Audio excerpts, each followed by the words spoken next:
Active Capitol Hill this afternoon. Hi, Hillary.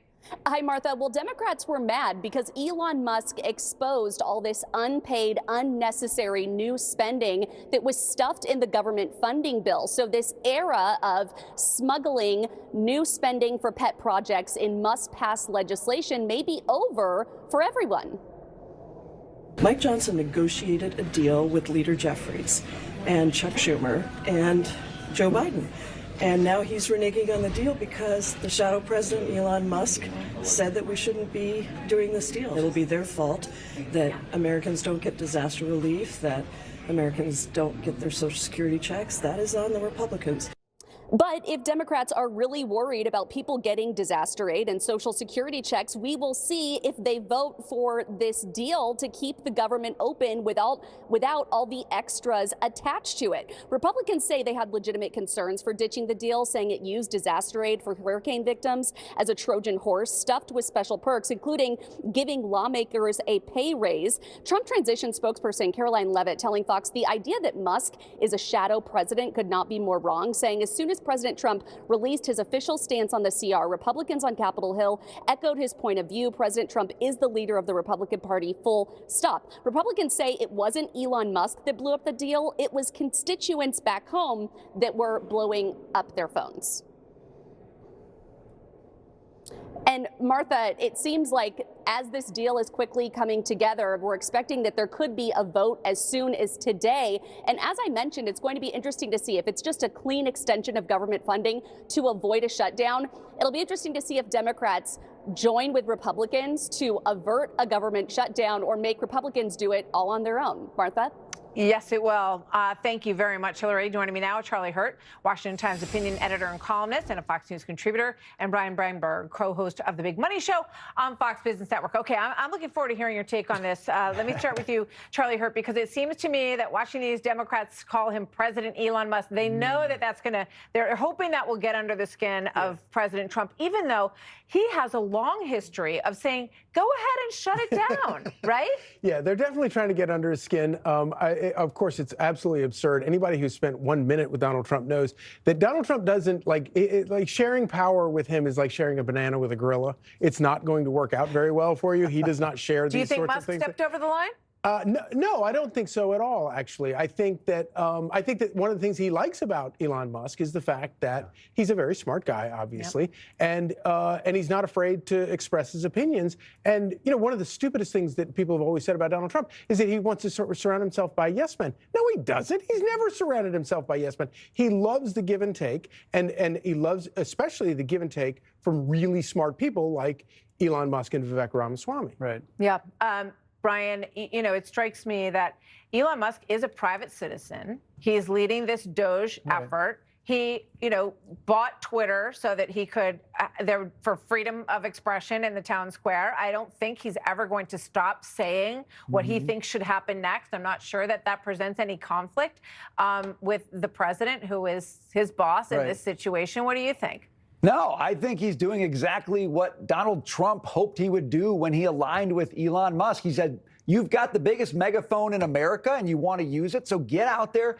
Look, all Musk is doing is telling people what's in the bill that their representatives voted for. Yes, 1,547 pages or something. I just throw it out there to you. You make a decision, America. America's like, that stinks. Why are we doing this? And Musk's like, yeah, right. And Trump is like, yeah, right. So they go back to the people in Congress. And they're like, well, we had a deal, and they're reneging on the deal. No, the deal is you work for us, not we work for you. Yeah, absolutely.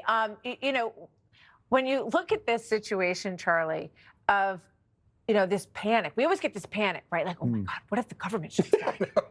I know. And I think most people look at it and go, you know, what if? Yeah. Is that crazy?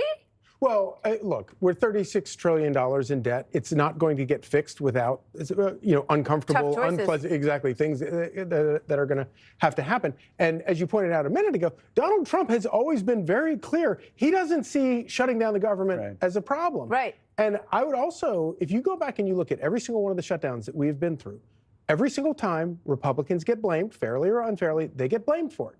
And then you look at the election after the shutdown, And they never get punished by voters. And in fact, in a couple of the times that we've had shutdowns for which Republicans were blamed, even though they got nothing in return for reopening the government, they end up doing better in elections. Voters understand that you're going to have to make these tough choices. And if Democrats want to shut the government down because you're insisting on sealing the border or cutting back on spending, I think that they would understand that. Yeah, and that's a messaging issue for them to make it very clear that this is what we oppose, this is what we do not like in this bill, and this is the reason for pushing it back to them. One of the things that is out there, Rand Paul put out there, because there's, it's a very small majority in the House that Speaker Johnson holds. And so any situation like this makes that a tense moment for whether or not he can hold on to the speakership. This is what Rand Paul posted on X, of all places. The Speaker of the House need not be a member of Congress. Nothing would disrupt the swamp more than electing Elon Musk. Think about it. Nothing's impossible, not to mention the joy at seeing the collective establishment, a.k.a. Uniparty, lose their ever-loving minds, Charlie. Well, the great thing about Donald Trump is also the bad thing about Donald Trump. Anything is possible. And I could absolutely see something crazy like this happening. And I don't think it would necessarily be a bad thing, actually. So, Brian, you think when we cover, it won't be the State of the Union because it'll be the first one for this president. But, you see Elon Musk gaveling in there, and then President Trump turns around and hands him the speech. He'd have his son on his shoulders behind him. Well, Exactly. I think Elon would walk in with the sink like he did at X and say things are going to change. And they'd say, this is a barrier to you, Elon. We can't go this way. We can't go this way. And he'll just say, we're going this way. Get on board. I mean, that's what you need. You need somebody to come in and break things apart. And that's what he does really well. And then puts them together in a way that makes sense to people. Yeah. How about that? I love, that we saw some Democrats kind of saying, well, we're interested in reining in spending. Yeah, we absolutely are. And then the second it actually is threatened to happen, it's like, like one of those emojis with the head blowing up on the top. They're in favor of cutting spending for other members, not themselves. Thank you very much, you guys. You bet. All right, folks, let's dive into this absolute circus, shall we? The Democrats are at it again, making complete fools of themselves. They're all worked up because Elon Musk, yes, that Elon Musk, exposed their sneaky little habit of stuffing a government funding bill with all sorts of wasteful and unnecessary spending. Can you believe it? Those swamp creatures thought they could just sneak in their pet projects, thinking nobody would notice. And you can bet they're furious that Elon blew the whistle on them and all of their crooked dealings. And it's hilarious how they're now trying to blame everything on shadow President Elon Musk because their shady deals have been exposed. These Democrats are pathetic. They had a deal with Mike Johnson, Chuck Schumer, and good old Sleepy Joe. And they're suddenly having a total meltdown because someone with common sense and a backbone said, enough is enough. And of course, they are now blaming Republicans and saying it will be their fault if Americans don't get disaster relief or Social Security checks. Oh, the drama. But if these Democrats were truly concerned about all of this, then they would vote for a clean funding bill, and then we will see where their priorities lie. Republicans say that their concerns were completely legitimate. And honestly, disaster relief is no excuse for a Trojan horse bill stuffed with all of their crony perks. I'm pretty sure it included pay raises for those do-nothing lawmakers, too. You can always bet the Democrats try to take care of themselves first, and we can see who is actually calling the shots here. Trump transition spokesperson Caroline Leavitt said it best. The idea that Musk is a shadow president could not be more wrong. She's right, and we all know the deal. As soon as President Trump released his opinion on the CR, the Republicans echoed his views. President Trump is the leader of the Republican Party. Period. End of story. That's how the game is played, folks. The Republicans aren't beholden to some random tech guy. They answer to the leader and to the people who elected them. It was our amazing constituents who blew up those phone lines, not Elon Musk. And they were finally listening to the people for once. And as this whole thing is quickly coming together, we're all waiting to see if it's just a clean extension to avoid a government shutdown. Or are those Democrats going to try and blame Republicans again? It'll be interesting to see if the Democrats join with the Republicans to avert the shutdown, or if they're going to show us that they are the ones who would shut down the government. I'm waiting with bated breath to see what these clowns will do. Then you've got these so-called experts chiming in. First of all, we have Charlie Hurt, and bless his heart, he's trying to make sense of this mess. He makes a great point that these Democrats are deliberately trying to get under President Trump's skin, but he also made the amazing point that President Trump does not like sharing power or any other type of tension with anyone. And some people said Trump surrounds himself with yes men. That's completely wrong. He loves to hear from smart people like Elon Musk and Vivek Ramaswamy. He loves the give and take. He values true intelligence, something those liberal Democrats are sorely lacking. Then you have Brian Brenberg. Bless his heart for bringing some sanity into this insanity. He rightly points out that Elon Musk is a private citizen, and he's saying what he thinks should happen. What a novel concept.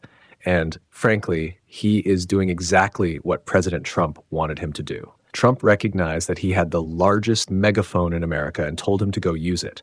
And all Elon is doing is telling Americans exactly what's in these bills that their so-called representatives voted for. That's right. The bill was more than 1,500 pages long, and they thought they could sneak all of that in unnoticed. And what did the American people say? They said, that stinks. Why are we doing this? And Trump is like, yeah, right. And they're all running back to Congress, pretending to be surprised. No, the deal is you work for us, not the other way around. You are supposed to represent us. And when we say that something doesn't smell right, you do something about it. It's about time they understood this basic truth. And we always hear this panic about a government shutdown. Oh no, what will we do? Well, as Charlie points out, this country is $36 trillion in debt, and shutting down the government is not such a bad idea. Trump has always been very clear that he doesn't think shutting down the government is a problem. That's because it forces the system to work. If you keep funding the government at these insane levels, there will be no incentive for them to do anything sensible.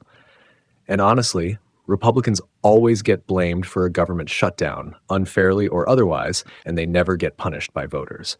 So if the Democrats want to shut down the government because they're obsessed with their pet projects and refuse to take a hard look at the budget, then bring it on. The American people will understand that. It's just another instance of the Democrats destroying the country, and they will not get away with it. And what does Rand Paul suggest? Elect Elon Musk as Speaker of the House. I mean, what a brilliant idea. That would disrupt the swamp like nothing else. And you know the establishment types would completely lose their minds. It's something President Trump would actually do. That's the best part about it. And frankly, it would not necessarily be a bad thing. And just think of the State of the Union address. Elon would come in with the sink like he did at Twitter and say, things are going to change. The establishment would tell him that there are barriers to this and that. And he'd just say, we're going this way. Get on board. That's what we need. Someone who will break things apart and put them back together in a way that actually makes sense to normal people. And finally, even the Democrats are trying to pretend that they are also for reining in spending. Oh, how convenient. And as soon as that might actually happen, they are all blowing a gasket.